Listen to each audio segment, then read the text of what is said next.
Welcome to the South Ops Fire Weather Webcast for Wednesday, July 9th. I'm your host, Kristen Stewart. Even though high pressure is in control over the southwest U.S., a shallow marine layer remains in place over coastal California. Low clouds have once again surged across the central coast and even through the Salinas Valley, though this time the south coast remains mostly clear. Like yesterday, some mid and high level clouds have moved over the area in association with some tropical moisture to our south. We are not expecting any thunderstorm activity to develop, though there is a very small chance of a rogue thunderstorm developing over the deserts or higher terrain this afternoon. Otherwise, another day of abundant sunshine with increasing temperatures will be in store for the region. The fairly strong area of high pressure centered over the desert southwest will begin its trek westward today, moving closer to the Colorado River Valley. As a result, temperatures across the region will rise several more degrees. As daytime heating increases over the coming hours, the inland coastal plains and coastal valleys will rise up into the 90s, and some of the warmer spots may even reach 100 degrees. Upper 90s to around 100 degrees will be likely across the Central Valley and high desert, and over 110 to 115 will be likely for the low desert. The position of the high pressure area today is not favorable for monsoonal moisture to move into the region. It is too far south and west to bring in moisture aloft from sources to the south and east, including the Gulf of California and Gulf of America. Instead, the high pressure is generating westerly flow aloft, which is bringing in drier air into California from the Pacific. This will keep dry weather in place today, with low humidity for areas away from the marine influence. Though, as I mentioned earlier, the presence of the tropical mid and high level clouds may initiate a very small chance of a rogue thunderstorm developing over the deserts or higher terrain this afternoon. As we go through the rest of this week, high pressure will remain the primary weather feature in play.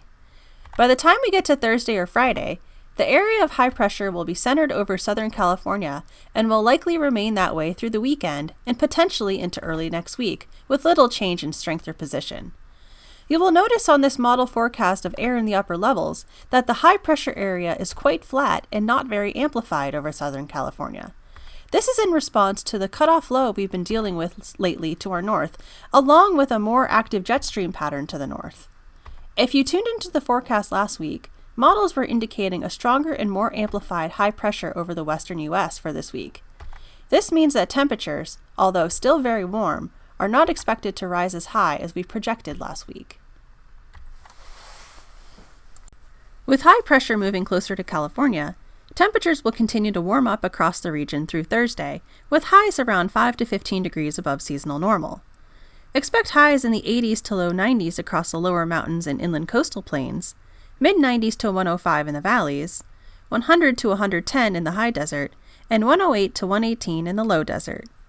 Little change is expected this weekend into early next week, since the overall weather pattern remains persistent, though some cooling is likely for the coastal areas with a little stronger onshore flow. Like I mentioned earlier, the fact that the high pressure is weaker than previously forecast means that these temperatures are a good deal below projections from last week. This means that the heat will not be as extreme as we once thought. Though it is important to remember that these temperatures are still quite hot and will last for many days. Overnight low temperatures will remain very warm across inland areas and across the thermal belts, with many areas not going below the mid-60s to 70 degrees. The marine layer will remain shallow through the period, with night through morning low clouds likely limited to the coastal plains and some lower valleys, though it may deepen on Friday.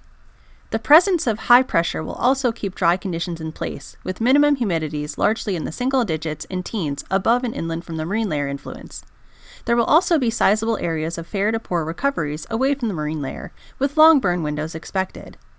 Like I mentioned earlier, the position of the high pressure area is not favorable for monsoonal moisture to move into the region, so not expecting any desert thunderstorm activity. Winds will primarily follow typical local and diurnal trends over the next several days. There will be occasional breeziness in the typical wind-prone mountain and desert areas during the afternoon and evening hours. Model projections are indicating that the high pressure will weaken and shift back to the east towards the Great Basin area during the middle to latter portion of next week. If this occurs, there will be a better chance for an influx of monsoonal moisture to bring an increased risk of thunderstorm activity to portions of the region late next week. Though as we have been seeing a lot lately, the forecast can change quite a bit in just a few days, so there is little confidence in this potential right now, and models are showing mixed signals. though we will continue to keep a sharp eye on things. Despite this, there is good confidence in continued near to above normal temperatures through next week, as high pressure does remain dominant.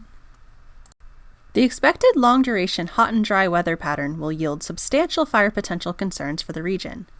The persistent hot and dry conditions will promote very receptive fine fuels with high probabilities of ignition, yielding daily moderate to heavy initial attack. Terrain-aligned fires will tend to burn aggressively in the afternoon hours. Fair to poor overnight recoveries will yield long burn windows with potential for active burning into the overnight hours. While widespread strong winds are not expected, there will still be some diurnal breeziness, as was seen with the Madre fire. Even a modest wind in alignment with terrain can enhance the potential for rapid rates of spread on dry fuels. An elevated probability for large fire will continue for the foreseeable future. And that's all I have for today. Thanks for tuning in. Our next webcast will be on Thursday, July 10th. Have a fantastic day.